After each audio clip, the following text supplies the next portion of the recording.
Colonel Hasin সে আমাকে মনে করে যে স্যার ডিজিএফআইতে যদি আমরা না যাই তাহলে হয়তো যারা গুম আছে ওদেরকে মেরে ফেলবে, কেন ওরা চাইবে না প্রমাণ রাখতে। আমান আজমি, বাশা আরমান, মাইকেল চাকমা, এদের নাম ধরে আমরা বলি যে এদেরকে ছাড়তে হবে, নাহলে আমরা ভিতরে ঢুকবো। বিষয়টা হচ্ছে যে স্বৈরাচার সরকারের কার্যক্রমটা, সেখানে সশস্ত্র বাহিনীর সম্পৃক্ততা আমাকে লজ্জিত এবং ব্যথিত করত। আমি 16 বছরই এটার বিরুদ্ধে প্রকাশ্যে পারি নাই, অপ্রকাশ্যে গোপনে অর্গানাইজ করে এসেছি নিজেকে। আমি মনে করি হাসিনা সরকারের প্রথম থাম ডাউনটা আমি দিয়েছিলাম বিডিআর হত্যাকাণ্ডের নোট অফ ডিসেন্টটা দিয়ে।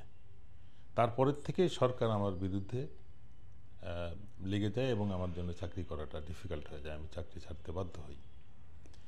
কিন্তু যেহেতু সশস্ত্র বাহিনীতে 33 বছর চাকরি করে ওই অভিজ্ঞতাটা 75 পরবর্তী সশস্ত্র বাহিনী গঠনে আমি সক্রিয়ভাবে সম্পৃক্ত ছিলাম। আমরা স্বৈরাচার সরকারের সূচনাতে দেখেছি সশস্ত্র বাহিনীর সদস্যরা সক্রিয়ভাবে এটার সাথে সম্পৃক্ত ছিল, যার কারণেই এই বিডিআর হত্যাকাণ্ডটা সম্ভব হয়েছিল। এবং এই তদন্ত কার্যক্রমে যখন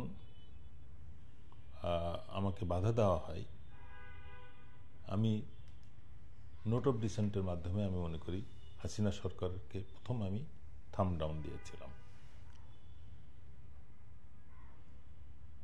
তারপর থেকেই সরকার আমাকে অপছন্দ করত।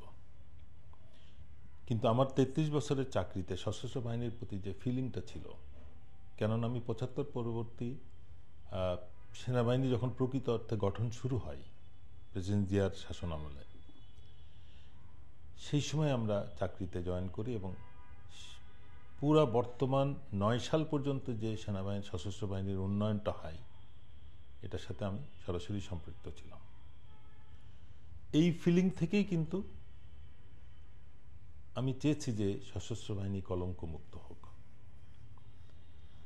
5ই আগস্টের বা তার আগের থেকেই আমরা যখন সরাসরি রাস্তায় ছিলাম, 1 তারিখ থেকে আমরা অবসরপ্রাপ্তদের দল রাস্তায় অবস্থান নেই, ডিওএইচএস সমূহে আন্দোলন হয় এবং 5 তারিখ সারাদিন আমরা রাওয়া এবং জাহাঙ্গীর গেটের এইখানে অবস্থান নেই। যখনই খবর আসে শেখ হাসিনা পালিয়ে গেছে,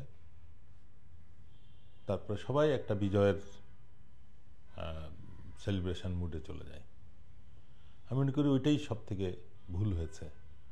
আজকে যদি আমরা জুলাই আন্দোলন নিয়ে কোনো প্রকার সন্দেহে থাকি, যেটা আন্দোলন না অভ্যুত্থান না এটা বিদ্রোহ, আমি মনে করি ওই মুহূর্তে আন্দোলনটাকে থামিয়ে দেওয়াটাই সব থেকে ভুল ছিল। আন্দোলনটাকে পরিণতিতে নিতে পারলে আজকে হয়তো আমাদের এই সাফারিংটা থাকতো না। এই অবস্থাতে আমরা সন্ধ্যার দিকে বাসায় ফেরত আসি। আসার পরেই আমি কল পাই কর্নেল হাসিন, যাকে বরখাস্ত করা হয়েছিল, ওদের সাথেই আমরা আন্দোলনরত ছিলাম একসাথে। সে আমাকে মনে করে স্যার ডিজিএফআইতে যদি আমরা না যাই তাহলে হয়তো যারা গুম আছে ওদেরকে মেরে ফেলবে, কেন ওরা চাইবে না প্রমাণ রাখতে। আমি তখন আমার সাথে যারা ছিল, যাদের কন্ট্যাক্ট নাম্বার ছিল, সবাইকে আসতে বলি, আমার বাসায় আসেন। 5 তারিখে 5 তারিখ রাত্রে সন্ধ্যার পরপরই আবার আমরা একত্রিত হই। আমার বাসায় বসেই প্ল্যাকার্ড বানানো হয়, আমার ছেলে এটাতে সহায়তা করে। 5 তারিখ সারাদিন আমার স্ত্রী আমার সাথে ছিল, আমরা রাস্তায় ছিলাম। আমরা 8টার মধ্যে আমরা ডিজিএফআইয়ের সামনে অবস্থান নিই 5 তারিখে 5 তারিখ রাত্রে। এবং যখন অন্যান্য অনেকেই খবর পেয়ে ওখানে হাজির হয়, ওখানে কিন্তু তখন পুরোপুরি এপিসি ছিল সশস্ত্র গার্ডের ইয়েতে ছিল, ওদের সামনেই আমরা অবস্থান নিই এবং নাম ধরে বলি যে এদেরকে মুক্ত করতে হবে, যাদের জীবিত থাকার প্রমাণ ছিল আমাদের কাছে। তারা কেউ কিন্তু আমার আত্মীয় ছিল না, মানে একজন হয়তো আমার সহকর্মী ছিল।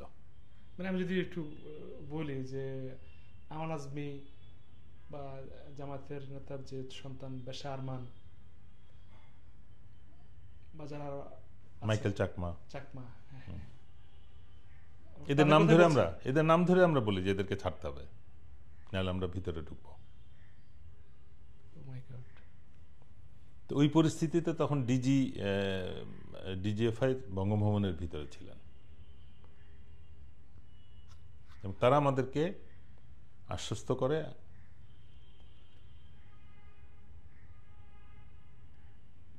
আমার সাথে আরো দুইজন, আমরা ডিজিএফআই অফিসে যাই, ওদের সাথে বসি, কথা বলি।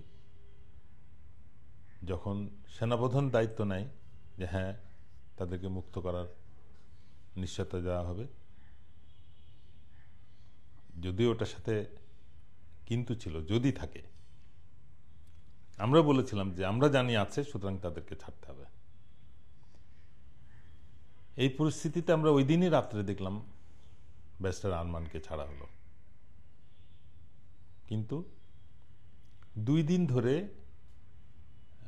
ব্রিগেডিয়ার আজমি সম্পর্কে একটা বিভ্রান্তির মধ্যে রাখা হলো।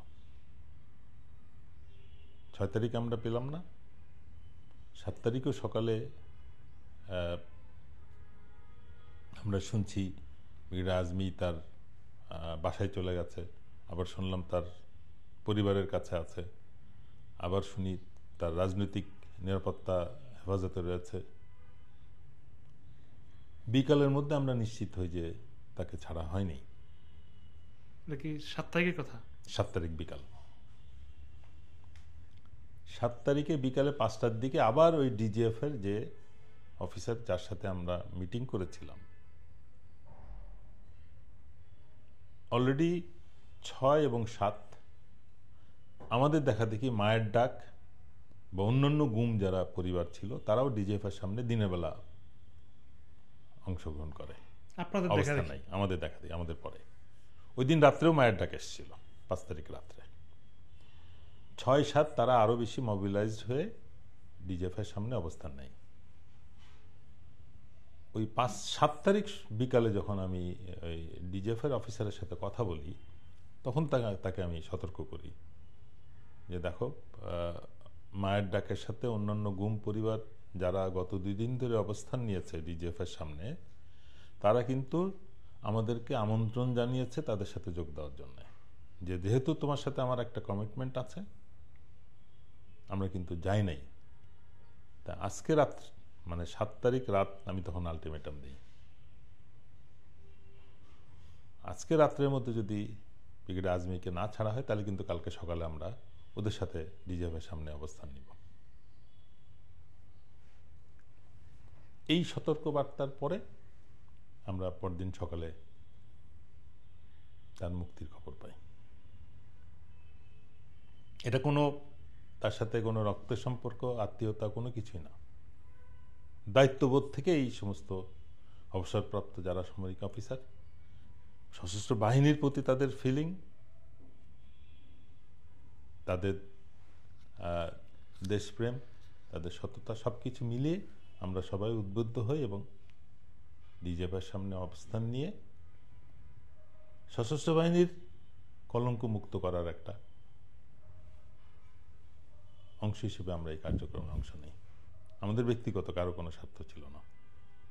কিন্তু এই বিষয়গুলো তো প্রায় 1.5 বছর হয়ে গেল, মিডিয়াতে আসে নাই বা জনসাধারণ তো জানে নাই, মানে কারণ কি ছিল, জানতে দেওয়া হয় নাই? আমি তো মনে করি মিডিয়া এখনো হাসিনারই নিয়ন্ত্রণে আছে, বা হাসিনার যারা স্বৈরাচারের বংশধর যারা এখনো দেশ নিয়ন্ত্রণ করছে, পিছন থেকে কলকাঠি নাড়াচ্ছে, তারাই মিডিয়াকে নিয়ন্ত্রণ করে রাখছে। আর একটা বিষয় হলো যে আমরা তো দেখেছি যে 7 তারিখ বা 8 তারিখে পরিবারের জিম্মে ওনারা আসছে, গুমের শিকার যারা ছিল, কিন্তু আসল ঘটনা তো আসলে দেশবাসী জানে না, যেটা জানে না। মানে আপনাদের কারণে বাধ্য হয়েছে এগুলো ছাড়ার জন্য? আমাদের যদি কোনো ব্যক্তিগত স্বার্থ থাকতো, আমরা যদি এটাকে রাজনৈতিকভাবে ব্যবহার করতাম, তাহলে হয়তো জনগণ জানতে পারত। আমরা এটা জাস্ট দায়িত্ব হিসেবে পালন করেছি এবং নিশ্চিত করেছি মাত্র। আর একটা বিষয় হচ্ছে যে তাদেরকে তো বিভিন্নভাবে উদ্ধার হওয়ার ঘটনাটা, এটা কেন হলো? এটা তারা দেখাতে চেয়েছে যে তারা আসলে কোনো গোয়েন্দা সংস্থা বা আইন শৃঙ্খলা বাহিনীর নিয়ন্ত্রণে ছিল না। তারা কোনো ব্যক্তিগত কারোভাবে কারো কাছে জিম্মি, সন্ত্রাসী বাহিনীর কাছে জিম্মি ছিল, তাদেরকে মুক্ত করা হয়েছে। এটা জাস্ট একটা নাটক, আর কিছু না। বাট সবাই জানে যে তারা কোথায় ছিল। ব্যাটলে অ্যাটলিস্ট সশস্ত্র বাহিনীর সদস্য যারা, তারা জানে। আচ্ছা, আমি মনে করি যে শুধু এই পরিচিত 3 জনই না, আরও অনেকেই গুম থেকে মুক্ত হয়েছে, যারা তাদেরকে হয়তো হুমকি দেওয়া হয়েছে তারা মিডিয়াতে আসলে তাদের আবার ক্ষতি করা হবে, এই জন্যই তারা নীরব রয়েছে। বাট আমার ধারণা যে 5 তারিখের পরে আর যারা জিম্মি ছিল তাদেরকে ছেড়ে দেওয়া হয়েছে, এবং সেটা 3 জন না, সেটা 30 জন হতে পারে, 50 জন হতে পারে, 100 জন হতে পারে, বিকজ বিভিন্ন জায়গায় তারা আটক ছিল।